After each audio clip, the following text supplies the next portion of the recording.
ഇപ്പം ഇസ്രായേലിൽ കയറി ഈ മനുഷ്യന്മാർ ക്രൂരത, ഓക്കെ, ജൂതന്മാരോട് ഇവർക്ക് വെറുപ്പാണ്, ജൂതരാജ്യം ഇവർക്ക് ആവശ്യമില്ല. ഇപ്പോൾ പലസ്തീനിലേക്ക് ഇസ്രായേൽ കടന്നുകയറ്റം നടത്തുന്നു, സെറ്റിൽമെൻറ്റുകൾ ഉണ്ടാക്കുന്നു, അതുകൊണ്ട് പലസ്തീനികൾ നേരത്തെ താമസിച്ചിരുന്ന സ്ഥലത്തേക്ക് ജൂതന്മാർ കടന്നു കയറി, അങ്ങനെയൊക്കെ ഇവർ ആരോപണം ഉന്നയിക്കുന്നു.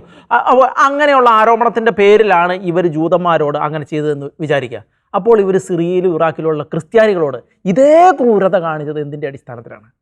സിറിയയിലും അവിടെയുള്ള ക്രിസ്ത്യാനികൾ ഇവരെ ഒന്നും ചെയ്തില്ല, ആരെയും കടന്നു കയറിയിട്ടില്ല. ഇവർ കടന്നു കയറി ബലം പ്രയോഗിച്ച് അവരെ മതം മാറ്റുകയും ദ്രോഹിക്കുകയും ചെയ്തിട്ടുള്ളതല്ലാതെ, അവിടെയുള്ള മുസ്ലിംസ് ദ്രോഹിക്കുകയും ചെയ്തിട്ടുള്ളതല്ലാതെ ഈ ഇറാഖിലും സിറിയയിലുമുള്ള, അതുപോലെ ഈ നൈജീരിയയിലുള്ള അങ്ങനെ അടക്കമുള്ള സ്ഥലങ്ങളിലെ ക്രിസ്ത്യാനികൾ ഇവരോട് എന്ത് ചെയ്തിട്ടാണ് ഇതേ ക്രൂരത അവർ ക്രിസ്ത്യാനികളോട് കാണിച്ചതെന്നുള്ളതാണ്.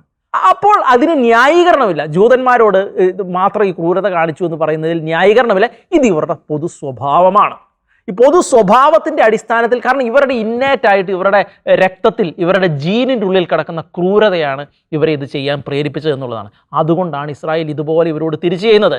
കാരണം ഒരു ഹമാസ് തീവ്രവാദിയും അവിടെ ഉണ്ടാകരുത് എന്ന് ഇസ്രായേൽ വാശി പിടിക്കാൻ കാരണം ഇത് ഇവരുടെ രക്തത്തിൽ കിടക്കുന്നതാണ്, അല്ലാതെ ഒരു ജൂതനായതുകൊണ്ട് ചെയ്തതല്ല. അവൻ ക്രിസ്ത്യാനിയാണെങ്കിലും ആരാണെങ്കിലും ഇവന് ചെയ്യും. കാരണം എങ്ങനെയാണ് ഇതുപോലെ ക്രൂരത കാണിക്കുന്ന ആ ക്രൂരതയിൽ അഭിരമിക്കുകയും സന്തോഷിക്കുകയും ചെയ്യുന്ന ഒരു ദൈവിക സങ്കല്പം എവിടെ നിന്നാണ് ഉണ്ടാകുന്നതെന്നാണ് നമുക്ക് മനസ്സിലാക്കാൻ കഴിയാത്തത്.